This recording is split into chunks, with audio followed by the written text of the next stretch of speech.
Hey guys, it's MugenLord here, and I'm back again with some more Marvel vs. Capcom information. Before I begin, if you guys don't know, Marvel vs. Capcom Infinite will pretty much release next week. I believe it's on a Tuesday.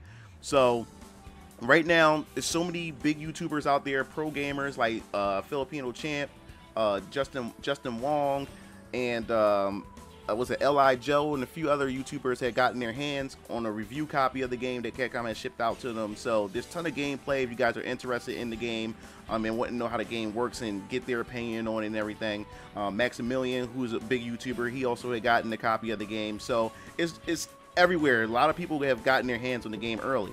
So today I want to follow up on what's been recently been posted up, and that's the Marvel vs. Capcom Infinite leaks. Now the thing is, we talked about the leaks before, and the leaks have been pretty much spot on. Well, it seems as though that now there's been another leak concerning the DLC characters and how the characters are, what characters are going to be DLC, and the first coming up batches of DLC characters, and how they pretty much function and play and stuff. So I wanted to go over this.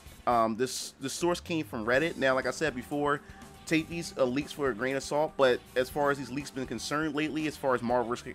Capcom Infinite, these have been pretty spot on, and I guess you could say credible in some way.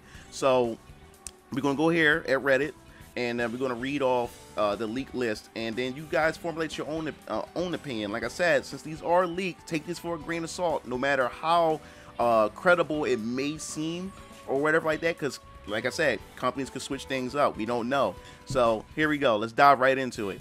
So on the Reddit page, it says Marvel vs. Capcom Infinite DLC details leaked, all 6 characters name plus unlockable content.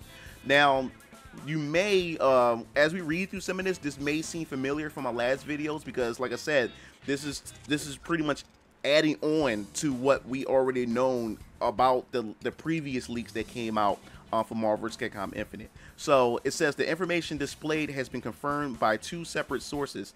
DLC has apparently been in development since mid-August. So mid-August. So does that mean like mid-August of this year, or mid-August of last year? Don't know. Alright, so let's look at the bullet points. It says the 6 characters are Sigma, Monster Hunter, Gil. Oh, from Third Strike. That's interesting. Now, I didn't see Gil in the previous Marvel vs. Capcom Infinite, so that's interesting. What they did say, there was one more Capcom character missing. Black Panther, Winter Soldier, and Venom. Now, Venom is considered a new character on the ground, that he has not been part of the 3D iteration of Marvel vs. Capcom series. All of his animations have been created from scratch. Now, that makes sense, because like I said, he's been yet to be in 3D. So it makes sense to bring characters like that back, and that's what I was hoping that Marvel vs. Capcom Infinite would have done. If they did bring back some of the older characters who have yet to appear in a 3D iteration of Marvel vs. Capcom, it would have been even better for this game. Now, it says all characters are set to release in pairs on a monthly basis. Sigma and Black Panther will launch October 3rd. Now, this is what I find kind of crazy. If they're able to launch, if this is true, if they're able to launch DLC characters the month after the game release, then why couldn't they just put them in the game? That's the thing that really bothers me. And it's not just Capcom that's doing this. Excuse me. There's a lot of other games, like Injustice, for instance. What was it? Who was the first DLC? I can't remember who the first DLC character was. Was it Red Hood? I believe it was Red Hood.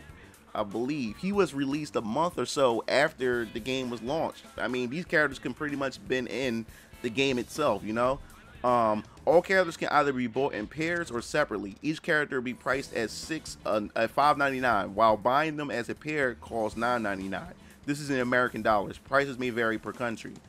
There are apparently plans in the works for free DLC revolving around multiple Infinity Stone surges and storms, along with new game modes, including online tournament mode. Okay, so it seems like the free DLC is going to be stuff that everybody's going to get their hands on, so no one's going to be out of the loop as far as the stone surges and the storms, and in the game mode. So everybody will be able to get their hands on it, opposed to the characters. Then it says there are no current plans to include Japanese voices in the game, but it's apparently not impossible for us to see it down the line if demand is high enough. It is noted that fan feedback has greatly affected the development team's plan for the year 2018. No characters are named, but we should be expected to see characters that a lot of people want to see. X-Men, Doctor Doom, Captain Commando. Alright, so here are the brief overviews of the 6 character playstyles and, you know, what to expect when these guys officially release this year. So, Sigma. Sigma is a highly mobile rushdown character that has access to multiple dash and teleport moves. Moveset is mainly based off of X1 and X2, but also features aspects of X3, namely the Kaiser armor. Okay, interesting. And now we're going to move on to Black Panther. Black Panther, he's a pure rushdown character, as I expected. That is all about being in close and opening the opponents up with quick and powerful attacks. Playstyle is a cross between X-23 and Sabretooth. Nice. Now, X-23 was my main in Marvel vs. Capcom 3. I loved, I didn't pick Wolverine, I picked X-23. And I don't know, she felt so much lighter, she felt so much, she's just more akin to my playstyle. So I guess he will be pretty much the X-23, which I wish X-23 would return as a DLC character. That would have been awesome. Then Hunter. A damage dealer that uses huge multitude of weapons from Monster Hunter, which I was saying that myself, that with Monster Hunter this character's going to use multiple different weapons. Yeah, so from the Monster Hunter series to fight, on top of items such as flash bombs, traps, and barrel bombs, the base appearance is based off of the Rathalos armor. Okay, while her main, oh yes, so it is true that she's going to be a female character with a great sword. I'm a sucker for swords. I love characters with swords, and especially this is as a female character added to the game. We need more female fighters, because I love female fighters in fighting games. So definitely, I'm definitely gonna probably be giving her a try. Definitely, because she got a great sword too. And you know, Gamora, I'm a sucker for Gamora too. Certain weapons are only usable in hyper combos. Nice. Can also call and assist. Yeah, that makes sense. And call out a Rathalos with a hunting horn. Okay, Winter Soldier. Now this is interesting. Now I was not expecting Winter Soldier to be well, I mean, yes, they are going off the MCU, so that would make sense. All right, Winter Soldier, a damage dealer that uses a massive arsenal of weapons to fight. So he's going to be pretty much like the Chris Redfield, which I would pretty much prefer the Punisher, but I mean, he's just as good too because he has the metal arm. So I wonder if his metal arm is going to play a role in this too. His gun weapons only have a certain amount of ammo per weapon. But as opposed to reloading like Chris, Winter Soldier can throw weapons as an extra projectile, which can be used to open up and extend combos. Interesting. And now, here we go. Gil. Gil, a hard-hitting character who can deal heavy amounts of damage thanks to his powerful normals. All his specials from Street Fighter 3 are intact, including Seraphim Wings, his level 3 hyper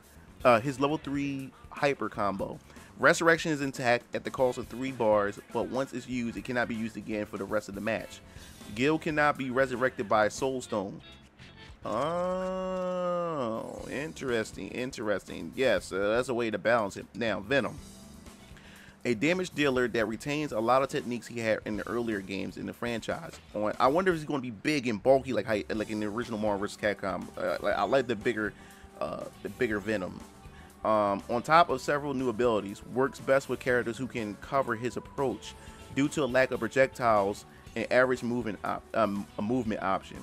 Okay, several stages are in development. Now we're getting into the stages, only one of which has been named so far. The stage is known as Asteroid S, Throne of 4 Gods. I thought it was going to say Asteroid M, because Asteroid M, oh, let me read it again. And it's believed to be based off of Asteroid M. Yes, Asteroid M is a very, is a notable comic series, a notable comic in the X-Men universe. That was when Magneto decided to use his powers and take all his mutants. He wanted to take mutant kind, and he took an asteroid. But the thing is, Magneto uses his magnetic powers to the most ultimate ability to raise the comet into the air and take all the mutants, and they built like a, I guess you could say like a I wouldn't say a base, but he built a civilization on the asteroid and everything for all his mutant brothers and brothers and sisters. And he sits at a throne, and he's constantly at stress because he's using his magnetic power to his fullest ability to keep the asteroid in place while housing all the mutants there. So we're looking at Asteroid S. So I guess it's probably gonna be a combination of Asteroid M. Oh, and the Shadaloo base. Oh, that's awesome. Yeah, that's what I'm talking about. And also, if you're interested in knowing more about Astro M, there's also an episode of Astro M in the original X-Men 90s cartoon series, which I grew up with. So you need to go check it out. Astro M. That was a good story. There's one unlockable character, Ultra Sigma. Ultra Sigma is featured right at the top of the roster, in between both the Marvel and Capcom side. His playstyle is much more rushdown oriented than that of regular Ultron, losing access to Death Ray, but gains a couple of Sigma dash attacks. All of his hyper combos are apparently brand new. Ultra Sigma is unlocked once the player completed the story mode on both difficulty settings, so it's going to force you to play the story mode. I was going to play this the story mode once, but it's telling me that I have to play it on both difficulty settings in order to unlock them. So I guess I'm going to have to do it. Yeah, so arcade mode has 8 stages. The final being a 2-phase fight against Ultron Sigma. First phase features Ultron Sigma and the newly created Ultron and or Sigma created by the Reality Stone. Once defeated, Ultron Sigma will unleash the full power of their stones, creating Ultron Omega. This information has been disclosed by a pair of unnamed individuals who have been involved with the Marvel's Infinite production cycle. Although these two are not direct members of the development team, names will not be disclosed, but the least you should know is that these individuals have high hopes for this game potential in the near future. There are officially no reports of any information regarding Capcom's plans for 2018, but it is believed that all this year's DLC will be out before the end of November. Okay, interesting. So, just to get my opinion on all this, so it looks like we do have one unlockable character. So it looks like that the Ultra Ultron Sigma character is going to be an unlockable character in the game. So we do have one extra character to play as, which you had to play through the story mode twice, unfortunately. I'd rather just play an arcade mode or something like that just to unlock the character or pull a certain amount of hours into the game. So it looks like they're going to give us the Ultron Sigma character as a character, but give us Sigma as a DLC character. Now I was kind of upset at that at first when we realized that we had Ultron in the game, but we didn't have Sigma in the game. It was giving us the character as DLC instead, and it kind of bummed me out. But it looks like instead we're going to get the fusion of the two characters as a playable character, but we'll get Ultron as the not Ultron, but we'll get Sigma as the DLC, which is alright. That's interesting. So now it looks like that we have information on how these characters will play, and I'm glad to see that that fans of Venom will get a chance to actually be able to play as Venom as DLC characters. But the characters, as far as I'm concerned, as far as DLC, I'm really looking forward to is the Monster Hunter character and Black Panther. I like to see how Black Panther play. I guess you could say Black Panther is going to be the new X-23, you know. So that's very, very interesting. So I would love to give Black Panther a try. Definitely want to try Hunter. Hunter seemed like my playstyle, and Winter Soldier does have my interest, and I'm surprised he was going to bring in Gil. I was not expecting of all characters to bring in Gil from Third Strike. Not saying that that's a bad choice or anything, but I wasn't expecting another Street Fighter character right away as a DLC character. I was really expecting another Street Fighter to come later down the line if they decide to continue to support the game, however long they plan on supporting the game. But I think now that we have an idea of how much the characters cost and the idea of when these characters are going to be launched. They're talking about by the end of November. This is kind of fast pumping these characters out. Like, you know, back in the day, especially with Final Fantasy, excuse me, especially with Street Fighter V. Street Fighter V, it takes a while before you hear information surfacing about the next DLC character when they're going to be revealed and be purchasable and everything. And it seemed like with Marvel vs. Capcom that they trying to dump these characters out as fast as possible. But like I said before, October 3rd for Black Panther and the who was the other character they was talking about? Let me see. It was Sigma and Black Panther for October 3rd. These characters could pretty much been in the game for all I'm concerned. You know, you're releasing DLC character a month after the game. That's cutting it so close to the point where you would expect these two characters to at least be in there during launch, especially if these two characters are going to appear in the story. If they're in the story, you might as well have put them in the game, as far as I'm concerned. But other than that, I'm really a sucker for big swords. So I want to definitely see how the Monster Hunter character is going to play. If she's going to be pretty much my play style, as they described in here. So it looks this character's going to have multiple different weapons and stuff like that. So that great sword going to be awesome. And the Rathalos armor to itself is also awesome armor if you ever played the Monster Hunter series. So. But that's pretty much my opinion. I want to hear your thoughts and what you think about these leaks, these so-called leaks concerning the DLC characters, and expecting to have these out by the end of November.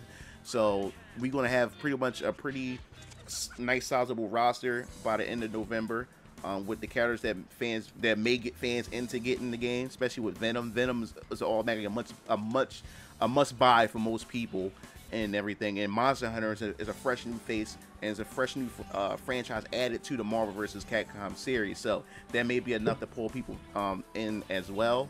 And then we have the Black Panther movie that's coming out, which everybody's been hyped off of Black Panther, and so am I. So these are characters that will pull people in, which was the plan to begin with from Capcom. This was their plan.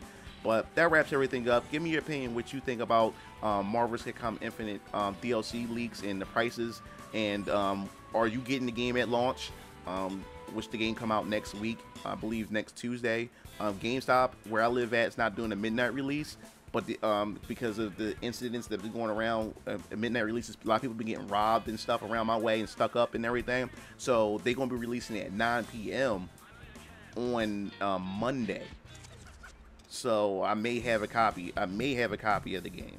I may or may not have a copy of the game. But you'll know in the coming days and stuff. So that wraps everything up. If you like the video, make sure you like, share, favorite, and subscribe to my YouTube channel. And if you want more, get information and more knowledge on Marvel vs. Capcom Infinite and other fighting game related content, make sure you hit that bell on my YouTube channel, or at the bottom of the video there's a bell that notifies you of all my uploads when I upload new content. So please hit that bell, and I recommend you that you really do that, and I appreciate the feedback. This is MugenLord, and I'm signing off.